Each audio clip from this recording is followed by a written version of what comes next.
আসসালামু আলাইকুম।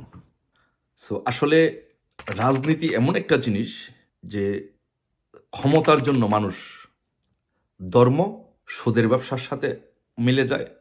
আবার সুদের ব্যবসায়ীরা ধর্ম ব্যবসায়ীদের সাথে মিলে যায়। ক্ষমতা এমন একটি জিনিস, কখন যে কে কার সাথে কখন কিভাবে ক্ষমতার জন্য মিলে যায় এটি বোঝা খুবই কঠিন। যেমন আজকের প্রেক্ষাপটে, বাংলাদেশের প্রেক্ষাপটে আমাদের মহাজন সুদখোর ইউনূস তার ক্ষমতাকে দীর্ঘায়িত করার জন্য জামাত এবং শিবিরকে পেট্রোনাইজ করতেছে। আবার জামাত শিবির তারা ক্ষমতায় আসার জন্য এবং ক্ষমতায় থাকার জন্য ডক্টর ইউনূসকে পেট্রোনাইজ করে এগিয়ে যাচ্ছে। এই হচ্ছে আমাদের রাজনীতি বা ক্ষমতার যারা আসতে চায় তাদের চরিত্র। আর সেই চরিত্রের ক্ষেত্রে যদি জামাত শিবির বলেন, তাতে তার কোনো তুলনাই নেই। আসুন তাহলে আমরা জামাত শিবিরের একটু চরিত্র সম্পর্কে একটু বিশ্লেষণ করি, তাদের চারিত্রিক বৈশিষ্ট্যটা কী। তারা বাংলাদেশে, আমি সাধারণত বলে থাকি, বাংলাদেশে একজন বা আমাদের মুসলিমে রীতিতে একজন মোনাফেককে আপনি মোনাফেকই বলতে পারেন, বা শিবিরের ক্ষেত্রে এটি প্রযোজ্য, তাদেরকে আপনি ডবল মোনাফেক বলতে পারেন। তাদের চরিত্র বৈশিষ্ট্য একটা বিরল প্রজাতির একটা বৈশিষ্ট্য। আসুন দেখে নেই যে তাদের চারিত্রিক বৈশিষ্ট্যের মধ্যে তারা কিভাবে মুনাফেক, তারা কত বড় মুনাফেকি করতে পারে, এবং মানুষের জীবন তারা কীভাবে মানুষের জীবন নিয়ে সিনেমিনি খেলতে পারে। আসুন প্রথমে দেখি যে মুনাফেকি। এই ছাত্র আন্দোলনে প্রথম থেকেই শিবির ঢুকেছিল। আমরা বারবার বলেছি এবং প্রধানমন্ত্রী সহ সবাই বলেছে এই ছাত্র আন্দোলনে শিবির ঢুকে পড়েছে। কিন্তু শিবির এটি বরাবরই অস্বীকার করে আসছে। এরা যারা আন্দোলনে ছিল তারা অস্বীকার করে আসছে।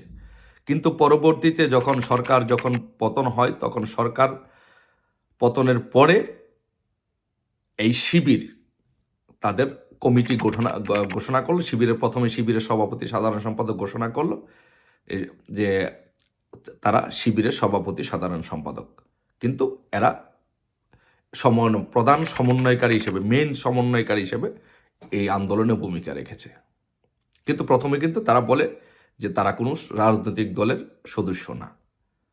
তারপরে এই শিবিরের সভাপতি সাধারণ সম্পাদক এবং শিবিরের নেতৃবৃন্দ একটা অংশ ছাত্র লীগের সাথে যুক্ত ছিল।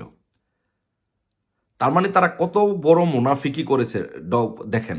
প্রথম তারা শিবির করে, শিবিরের যে আদর্শ চরিত্র, সেই আদর্শ চরিত্র বিসর্জন দিয়ে তারা ছাত্রলীগের রাজনীতিতে ঢুকে পড়েছে। তার মানে এখানে তারা শিবিরের সাথে মুনাফিকি করেছে।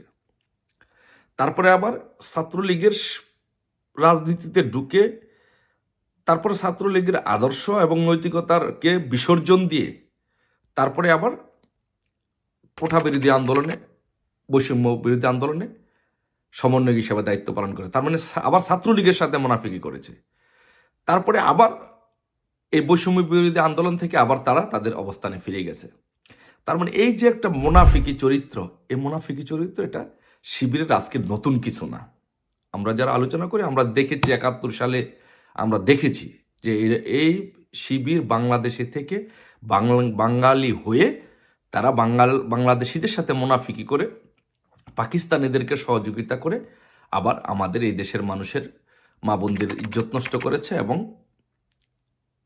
30 লক্ষ শহীদকে তারা হত্যা করেছে। এ হচ্ছে শিবিরের মুনাফিকি চরিত্র। তারপরে আপনি আসুন যে শিবির, তারপরে যে সারা বাংলাদেশে যে শিবিরের রক্ষাটা বাহিনী আছে, যে তা মানুষের রক্ষাটা, মানুষের জীবন নিয়ে, মানুষের রক্ষাটা নিয়ে যে লীলা খেলা, উৎসব করা, এটা তাদের বিরুদ্ধে সেই প্রথম থেকে তাদের বিরুদ্ধে একটা অভিযোগ যে তারা প্রমাণিত সত্য যে তারা একটা রক্ষাটা বাহিনী। কিন্তু তাদেরকে যদি বলেন তারা অস্বীকার করবে, কারণ এটা হচ্ছে শিবিরের চরিত্র। তারা খুন করবে, তারা অকাম কুকাম করবে, তারপরে তাদেরকে বললে এটা অস্বীকার করবে। এখন বর্তমান যুগ বা এই যুগে চাইলেই কি সব কিছু অস্বীকার করে টিকে থাকা যায়? টিকে থাকা যায় না। আসুন তাদের চরিত্রটা একটু বিশ্লেষণ করি, তাদের চরিত্র একটু প্রমাণ সাপেক্ষে জনগণের সামনে উপস্থাপন করি। আসুন একটু দেখি।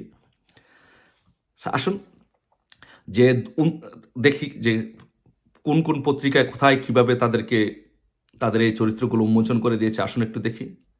29শে এপ্রিল 2014 সালে প্রথম আলো পত্রিকায় রিপোর্ট আসছে, আপনারা যদি দেখেন, এই যে দেখেন একটু, যে ছাত্রলীগ এক নেতার পা আরেক নেতার রক কর্তন করে দিয়েছে এই শিবির। দেখেছেন, এক নেতার পা কেটেছে, আরেক নেতার রক কর্তন করে দিয়েছে। এই যে দেখেন, কততে 2014 সালের 29শে এপ্রিল। এই হচ্ছে শিবির, রক্কাটা শিবির। তারপরে আরেকটি প্রমাণ দেখেন, এই যে সিলেটে সাংবাদিককে রকেটে হত্যার হুমকি জামাত শিবিরের। সিলেট প্রতিদিন 27শে ডিসেম্বর 2023। সাংবাদিকরাও কিন্তু রেহাই পায় না। এই শিবির যে শুধু ছাত্রলীগের রগই কাটে তা না, শিবির না হচ্ছে একটা রক কাটা বাহিনী, এই যেই কারো রক কেটে দিতে পারে। তারপরে আরেকটি প্রমাণ দেখেন, এই যে দেখেন, কক্সবাজারে ছাত্রলীগ নেতার রক কেটে দিল শিবির নেতা। কিসে আসছে? RTVতে 25শে সেপ্টেম্বর 2020। সো এখন কি অস্বীকার করবেন? অস্বীকার করার কোনো সুযোগ আছে যে আপনার রক্কাটা বাহিনী না? তারপরে আরেকটি প্রমাণ দেখেন, লক্ষ্মীপুরে আওয়ামী লীগ নেতার রক কেটে দিয়েছে শিবির। এই যে এটা হচ্ছে bdnews24.com 31 অক্টোবর 2013। এ হচ্ছে শিবিরের রক্কাটা বাহিনীদের চরিত্র। তারপরে আরেকটাতে আসেন, দেখেন যে নাটুরে আওয়ামী লীগ নেতার রক কেটে হত্যা। নাটুরে একজন আওয়ামী লীগ নেতাকে রক কেটে তাকে হত্যা করা হয়েছে। এটা আসছে 4 সেপ্টেম্বর 2023 কালের কণ্ঠে। এ হচ্ছে শিবির। তারপরে দেখেন, রাজশাহীতে 8 জনের রক কেটেছে শিবির। রাজশাহীতে 8 জনের রক কেটেছে শিবির। কিসে আসছে? 28শে আগস্ট 2013 প্রথম আলো পত্রিকাতে আসছে যে তারা 2013 সালের 28শে অক্টোবরে প্রথম আলো পত্রিকাতে আসছে যে রাজশাহীতে 8 জনের রক কেটে দিয়েছে শিবির। এই যে দেখেন প্রমাণ দেখেন। তারপরে কি আপনারা অস্বীকার করবেন? তারপরে আসছে আপনার বগুড়ায় ছাত্রলীগ নেতার রক কেটেছে শিবির। bdnews24.com 31 October 2013। আপনি কত প্রমাণ চান? এই যে দেখেন প্রমাণ। আপনাদের চরিত্র এই দেশবাসী জানে যে শিবির একটা রক্কাটা বাহিনী। তারপরে আপনি দেখেন যে আবার প্রথম আলোতে আসছে 10 অক্টোবর 2013 সালে ছাত্রলীগ নেতার রগ এবং যুবলীগ নেতার কবজি কর্তন। আবার রগের পাশাপাশি কবজিও কাটে এখন। কিসে আসছে? প্রথম আলোতে আসছে। এ হচ্ছে তাদের রক্কাটা বাহিনীর চরিত্র। তারপরে বিবিসির একটা রিপোর্ট আসছে, দেখেন 24শে জানুয়ারি 2013 পুলিশের উপরে জামাত শিবিরের হামলা ও ভাঙচুর। শুধু যে মানুষের উপরে করে তা না, তারা আইন শৃঙ্খলা রক্ষাকারী বাহিনীরও, তাদের কাছ থেকে কেউ রক্ষা পাবে না। যেমন 71-এ রক্ষা পায়নি, তাদের কাছ থেকে কেউ রক্ষা পাবে না। তারপরে risingBD.com একটি রিপোর্ট করেছে 2013 সালের 7 ফেব্রুয়ারিতে যে ছাত্রলীগ নেতা ফারুককে খুন করে ম্যানহোলের ভিতরে ফেলে রাখা হয়েছে। চিন্তা করেন কত বড় জানোয়ার, কত বড় নির্মম পাষণ্ড এই রক্কাটা বাহিনী। ছাত্রলীগ নেতা ফারুককে খুন করে ম্যানহোলের ভিতরে দিয়ে দেওয়া হয়েছে, তার লাশটা গুম করে ফেলা হয়েছে। এই হচ্ছে শিবির। তারপরে প্রথম আলোতে 12 সেপ্টেম্বর 2013 আরেকটি রিপোর্ট হয়েছে যে রাজনীতির নামে কেন এই বর্বরতা, শিবিরের রক্কাটা।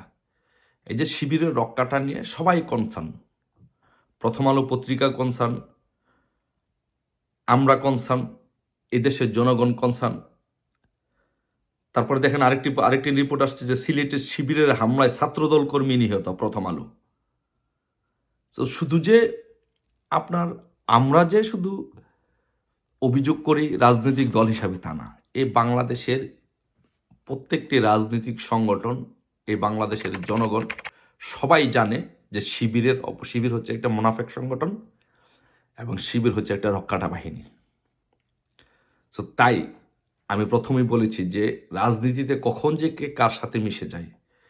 এই মহাজন ইনুস, সুৎখোর মহাজন ইনুস আজকে বাংলাদেশের রাজনীতিটাকে ধ্বংস করে দিয়ে তার প্ল্যান ABCD, এই প্ল্যানের অংশ হিসাবে এই ইউনূস এখন আওয়ামী লীগকে মাইনাস করে, বিএনপিকে মাইনাস করে জামাত এবং শিবিরকে নিয়ে খেলতেছে, জামাত এবং শিবিরকে সামনে নিয়ে আসার চেষ্টা করতেছে এবং ইসলামিক দলগুলোকে সামনে নিয়ে আসার চেষ্টা করতেছে। এর কারণ আমি অন্য একটাই এপিসোডে বলেছি, তারপরে আবার ছোট করে আপনাদেরকে বলি। এর কারণ কি জানেন? এর কারণটা হচ্ছে, শোনেন, যে বেসিক্যালি যে ডক্টর মহাজন সুৎখর ইউনূস বাংলাদেশে যুক্তরাষ্ট্রকে নিয়ে আসতে চায় সেন্ট মার্টিনে অথবা একটা সুইটেবল জায়গায়, একটা মিলিটারি বেজের জন্য জায়গা দেওয়ার জন্য, আর যেই শর্তে যুক্তরাষ্ট্র তাকে ক্ষমতায় বসিয়েছে। সো এখন আওয়ামী লীগ একটা রাজনৈতিক দল, আওয়ামী লীগ তো কখনোই এই শর্তে রাজি হবে না। বিএনপি যদি রাজি হয় তাহলে বিএনপিও একটা রাজনৈতিকভাবে একটা চাপে পড়বে, বিএনপি এই কাজ কখনোই করতে পারবে না। তো যার জন্য এখন জামাতকে পেট্রোনাইজ করতেছে, শিবিরকে পেট্রোনাইজ করতেছে এবং ইসলামিক দলগুলোকে পেট্রোনাইজ করতেছে। এর উদ্দেশ্যটা কি শুনেন? এর উদ্দেশ্যটা হলো যে আফগানিস্তান মডেল অথবা ইরাক মডেল, যে বেসিক্যালি আফগানিস্তান মডেলটা কি আমি আপনাদেরকে একটু বলি। যে বেসিক্যালি এইখানে যদি জামাতকে দিয়ে, শিবিরকে দিয়ে এবং ইসলামী দলগুলোতে দিয়ে একটি ইসলামিক সরকার গঠন করাতে পারে, একটি জঙ্গি তৎপরতা এখানে বৃদ্ধি করতে পারে সারা বাংলাদেশে, তখন এই রাষ্ট্রটা আফগানিস্তানের মতো একটি তালেবানি রাষ্ট্র বা জঙ্গি রাষ্ট্র হিসেবে পরিণত হবে। সো তখন যুক্তরাষ্ট্র এই জঙ্গি নিধনের জন্য, তালেবান নিধনের জন্য আফগানিস্তানের মতো এই দেশের শান্তি শৃঙ্খলার রক্ষার জন্য বা যেই কোনো একটা পরিস্থিতি, অ্যাটমসফিয়ার ক্রিয়েট করে এখানে এসে একটি মিলিটারি বেস তৈরি করবে। সো এই হচ্ছে ডক্টর ইউনূসের অনেকগুলো প্ল্যানের মধ্যে একটা প্ল্যান। সো প্রিয় দেশবাসী, প্রিয় ছাত্র জনতা, আপনাদের কাছে এই বিচারের ভার ছেড়ে দিলাম। আপনারা কি মহাজন ইউনূসের নেতৃত্বে এই রক্কাটা শিবির, জামাত শিবির জঙ্গি বাহিনীকে বাংলাদেশে প্রতিষ্ঠিত করবেন, না প্রকৃত গণতান্ত্রিক সরকার, উন্নয়নের সরকার প্রতিষ্ঠিত করবেন? আর সেটাই যদি করতে চান, আপনারা যদি মেট্রো রেল, পদ্মা সেতু, পারমাণবিক তাপবিদ্যুৎ কেন্দ্র, কর্ণফুলী টানেলের মতো এরকম ক্রিয়েটিভ অসংখ্য জিনিস দেখতে চান, তাহলে আসুন সকলে ঐক্যবদ্ধভাবে তাদেরকে এই দুষ্কৃতিকারীদেরকে হটিয়ে আমরা আমাদের সরকার, আমাদের গণমানুষের সরকার, জনগণের সরকার, দেশরত্ন শেখ হাসিনা সরকারকে আবারও পুনর্বহাল করি। সেই প্রত্যাশা ব্যক্ত করে সবাইকে সালাম জানাচ্ছি। আসসালামু আলাইকুম। জয় বাংলা, জয় বঙ্গবন্ধু।